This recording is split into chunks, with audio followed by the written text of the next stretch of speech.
इसमें बेटा जो लास्ट पॉइंट रह गया है वो रह गया पर्सनालिटी। अब हमारी पर्सनालिटी भी हमारे बाइंग बिहेवियर को अफेक्ट करती है। कुछ लोग होते हैं इंट्रोवर्ट, चुप चुप रहने वाले, वो ज़्यादा नहीं बताते, उन्हें अपने हिसाब से जो खरीदना है खरीद लेता है, वो ज़्यादा रोला नहीं डालते, ठीक है। और कुछ होते हैं एक्सट्रोवर्ट, बोलते बहुत ज़्यादा है, कुछ भी लेना हो पहले ही सब 20 लोगों को पता होगा आज मैंने ये खरीदना है, ये खरीदना है, ये खरीदना है। और कुछ होते हैं एम्बीवर्ट, कभी कुछ बताते भी हैं और कुछ बातें अंदर भी रखते हैं।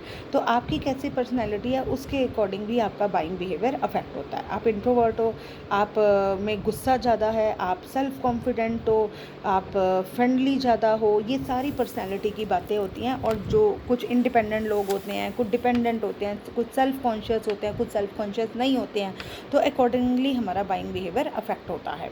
तो ये सारे पॉइंट्स है आपके डिटर्मिनेंट ऑफ कंज्यूमर बिहेवियर। इसमें अगला टॉपिक है आपका importance of studying consumer behaviour. हमें क्यों पढ़ना होता है, इंपॉर्टेंस क्यों पढ़ना है हमें बाइंग बिहेवियर को? तो इसका पहला जो है इसलिए पढ़ना होता है डिटर्मिनिंग प्रोडक्शन पॉलिसी। हमें अपने प्रोडक्ट को बनाना है, प्रोडक्ट कैसा होगा, उसका कलर क्या होगा, साइज़ क्या होगा, प्राइस क्या होगा, पैकिंग कैसे होगी, तो ये सब हम अपने कंज्यूमर को स्टडी करके उसके अकॉर्डिंग बनाना चाहिए ताकि हमारा कंज्यूमर हमसे सेटिस्फाई हो। तो प्रोडक्ट कैसा हो, उसका प्राइस क्या हो, पैकिंग क्या हो, साइज़ क्या होना चाहिए, तो ये सारी चीज़ें डिसाइड करने के लिए हमें अपने कंज्यूमर बिहेवियर को स्टडी करना चाहिए। अगला होता है determining pricing policy.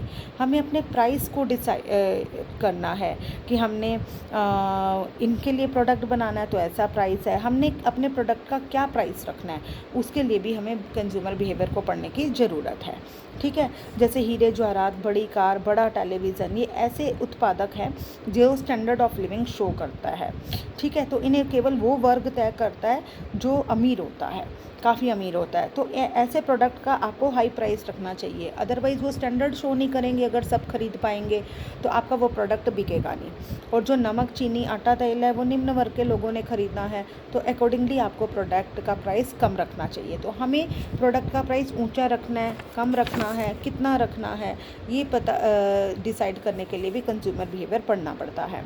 Determination of channel of distribution. हमने अपने प्रोडक्ट को जो वितरण प्रक्रिया है उसको डिसाइड करने के लिए भी जो चीज़ें हैं हमें कंज्यूमर बिहेवियर पढ़ना होता है। जैसे दैनिक आवश्यकता की वस्तुएं हैं, तेल, साबुन, टूथपेस्ट एक्सेट्रा, तो इनके जो डिस्ट्रीब्यूट करने के हमें ऐसे चैनल को सेलेक्ट करना चाहिए जो डोर स्टेप तक डिलीवरी पहुंचा सके।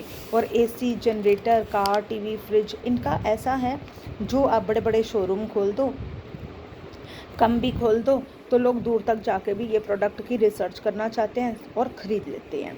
तो यहाँ पे भी कंज्यूमर बिहेवियर की ज़रूरत पड़ी। अगले है डिटर्मिनिंग प्रमोशन पॉलिसी। अब यहाँ पे भी बिहेवियर को स्टडी करना पड़ता है कंज्यूमर के। अगर आपका उपभोक्ता जो है अनपढ़ है